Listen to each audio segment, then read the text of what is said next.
Ho, ho, ho, ho, ho. It's a Merry Media Home Entertainment Christmas celebration.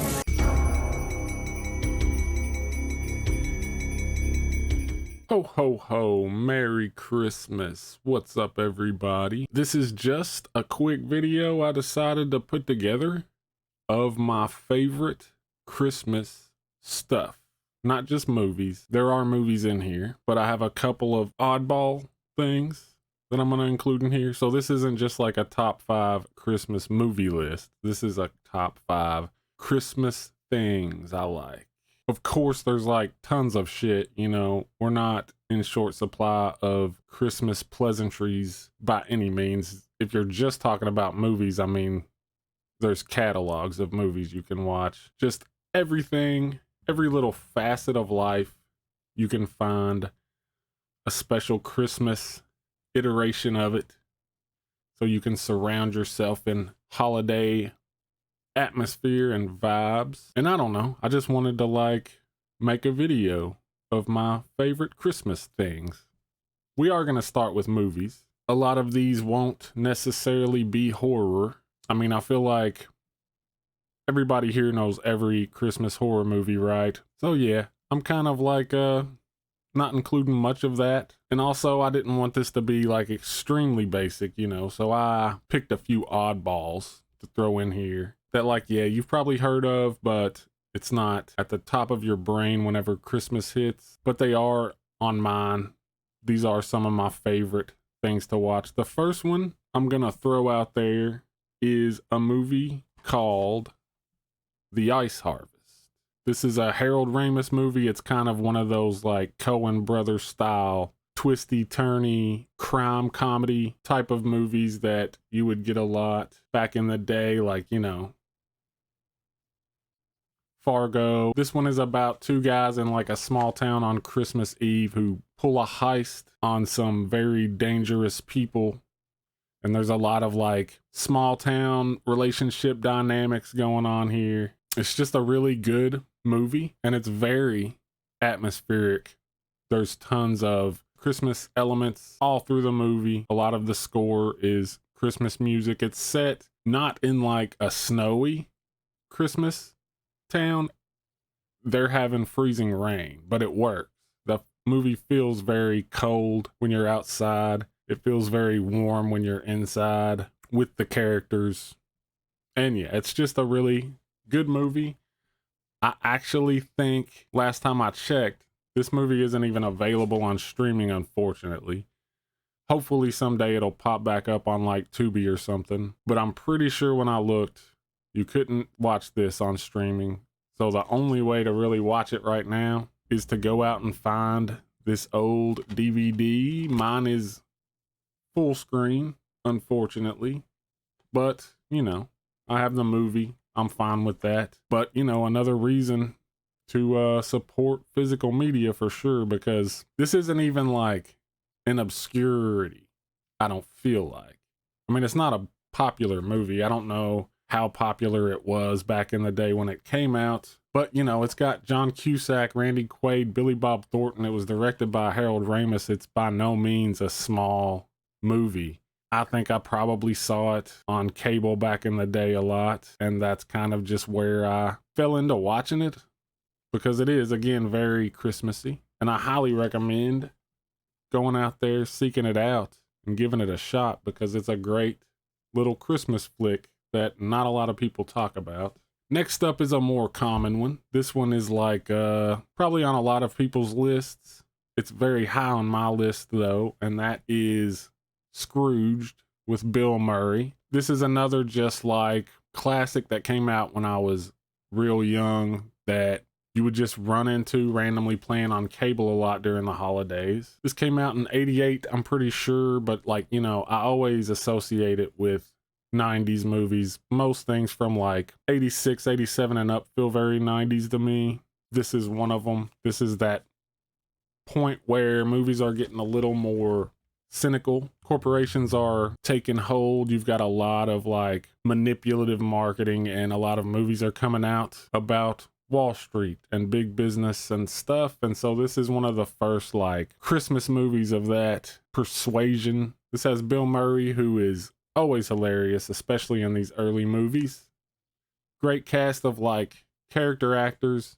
There's really great practical effects in this.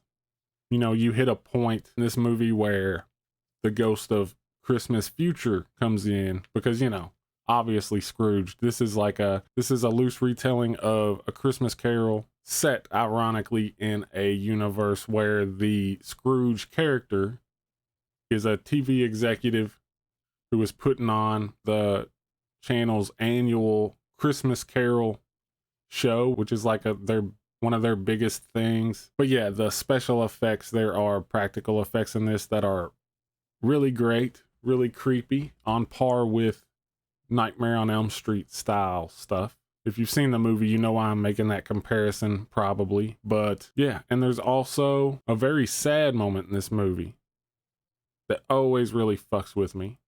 You probably know what I'm talking about there too, if you've seen it.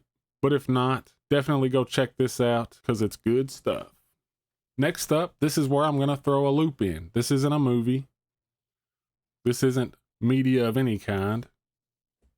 This is Little Debbie's Cherry Cordials. I know everybody loves Christmas tree cakes. I'm not dissing Christmas tree cakes at all. I love those as well. And I know it has a hardcore following, especially around here, so I would never dream of insulting Christmas tree cakes. But for me, this is my personal favorite Little Debbie's Christmas treat. These things are fucking amazing. They're like moon pies, but instead of the marshmallow filling, it has like cherry flavored whipped cream, and they are so good. And by the way, I recently tried the cherry cordial flavored ice cream that Little Debbie put out alongside the Christmas tree cakes, and it's good shit. It's like a bowl of frozen cherry cordials. So I highly recommend trying that if you haven't and you like these things. But if you've never had them, if you've only stuck to the Christmas tree cakes, definitely give these a whirl because they're my personal favorite. And I love the packaging, man. This is that classic. I mean, this goes for the cakes too, the tree cakes. But this classic Little Debbie's packaging, you have that vintage, like Norman Rockwell style Santa Claus right there. They always put the little like thing on the back. I know it used to be gift tags. They would have the cutout gift tags. I mean, it's been like that since, the 80s. I feel like the packaging hasn't changed since I was a little kid. We got Christmas tree cakes and cherry cordials as like part of the event at my grandmother's and our family's house. When it was time to put up the tree, we had hot cocoa and Christmas tree cakes and or cherry cordials. And, you know, naturally afterwards, once everything was put up, I would just like kind of look at the box, cut out the stuff or whatever. So it's just really classic. If they ever change this, man, I feel like people are going to riot. I'm sure they've changed a little bit here and there, but the style of the packaging is the same. And it's like an institution of Christmas at this point, right? I can't be the only one who thinks that. So yeah, that's number 3. Go check those out if you haven't. And number 2, this is a television episode because, you know, every prominent holiday needs at least a couple of themed episodes for your favorite sitcom or whatever. In this case, I'm talking about Tales from the Crypt. This is season 1, episode 2, called And All Through the House. Now, I'm going to breeze past this a little bit because I 100% plan eventually to do something with Tales from the Crypt. I want to go episode by episode, reviewing those someday, but I'm actually also thinking about just jumping ahead and doing this one for a Christmas episode, the one I'm going to talk about. But anyway, the point is, eventually I'm going to talk about this episode. So I'll just say, I love Tales from the Crypt. It's one of my favorite shows as a kid. I think it's super important to just horror in the 90s. I don't think that horror was dead in the 90s by any means. I know that's a popular sentiment for people to throw around. Theatrical horror, maybe. but in the video store, horror was very much alive. It just wasn't for everybody. And so one of the biggest things in horror at the time was Tales from the Crypt. And I remember so many late nights on like Fox at 2 a.m. or whatever, where they would show these episodes in syndicate, and quite a few times in December that would be, and all through the house. It's got so many like powerhouse players behind it, you know. I mean, again, I'm going to breeze through it because I'll talk about it, but the cinematographer was Dean Cundey. I mean, it's such a well-made episode. I'd say there's an argument that it rivals the whole series as one of the best episodes. It's really simple. It's really Tales from the Crypt fuckery that you know and love, but it's so well made. And it has Larry Drake as a maniacal Santa Claus. I mean, it's just so good. But yeah. So that's number 2, Tales from the Crypt, season 1, episode 2, and all through the house. And so, you know, if you notice, before we get to number 1, that with the exception of the Ice Harvest, all of this stuff centers around stuff that was there in my childhood that I'm extremely attached to, just things that were always kind of there. You know, they always got pretty reliable play. Back then, you didn't seek things out. You would run into things, and those are just the things I ran into a lot. And keeping with that, the same goes for number 1. This movie is incredibly special to me. It's one of those movies that people debate whether or not it's a Christmas movie. But in my opinion, it's one of the best Christmas movies ever made. And that is Batman Returns. This came out in like, what was it, 92? Yeah, 92. I was 8 years old. This was at the peak of like Batman. I mean, Batman 89 had just came out a few years before and was still everywhere. You had the animated series. My childhood was very much soaked in Batman. He was everywhere, and I wasn't complaining because, I mean, he's still my favorite superhero. I'm not like a comic book nerd. All of my comic book superhero knowledge is pretty much based in movies, but Batman movies are the only movies that I watch every one of them. I care about them. You know, if they're good, I'm excited, I'm hyped. If they're bad, I'm slightly angry because, you know, it's a big deal to me. Batman movies were always huge and eventful, even if I didn't end up liking them. Like I'm not a big fan of the Nolan movies at all. But when they were coming out, I was there for it. And I was very hype.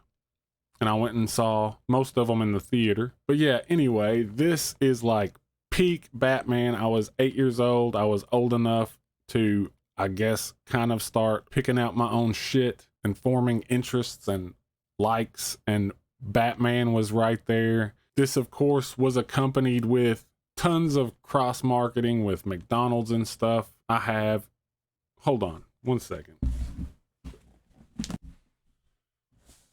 All right, sorry.